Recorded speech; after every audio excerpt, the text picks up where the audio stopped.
meant to connect us to the land, which in our way, Indigenous ways of knowing and being, is our original teacher. So that's why we're kind of taking the classroom and flipping it outside. Crews are putting the finishing touches on a truly one-of-a-kind structure at Queen's University in Kingston. The Outdoor Indigenous Gathering Space, which still has yet to receive its official name, is almost done. It's an idea which has been in the works for years. It will effectively be the outdoor counterpart to another indoor learning space just steps away, built to reflect similar principles.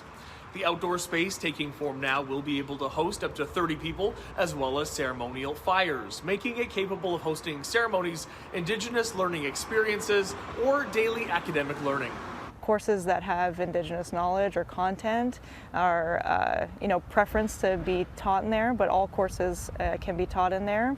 And so it's meant to provide faculty members and students an opportunity to learn from Indigenous knowledge and from the land itself. The architecture is obviously unique compared to anything else on the campus. Can you talk a little bit about what's being reflected in the building itself? It has many elements of many different Indigenous nations, but in particular it reflects Anishinaabeg ways of knowing and being. Can we take a closer look at it? Yeah. This is, we can come up here. It has the cedar shakes out around. Folks can sit in circle and learn from each other. I think it's really important that students are exposed to different ways of knowing and being. I think that oftentimes folks think of us as Indigenous folks or of Indigenous knowledge systems as something that we did a long time ago, and we don't do that anymore. And this is saying, no, you can go to university and still access those ways of knowing and teaching and learning. Really nothing like this does exist on campus at this time. Meanwhile, Eric Harmson is the lead project manager with Queen's Facilities Department. He describes the building as a unique fusion between the modern and traditional, and says construction is nearing completion.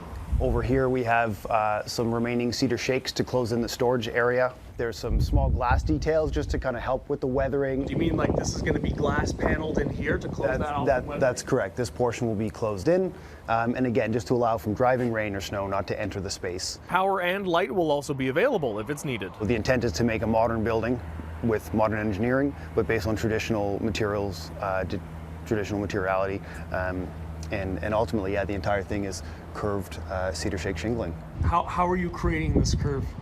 Yeah, so we worked with a timber frame company who engineered and designed this based on the design provided to us. And this has all been a great deal of very complex engineering, in fact, to make this happen. It's come together looking like a beautiful structure, and we're very happy with the result here. I hope that this building becomes a bright spot on campus. At Queen's University in Kingston, David Zura, City News.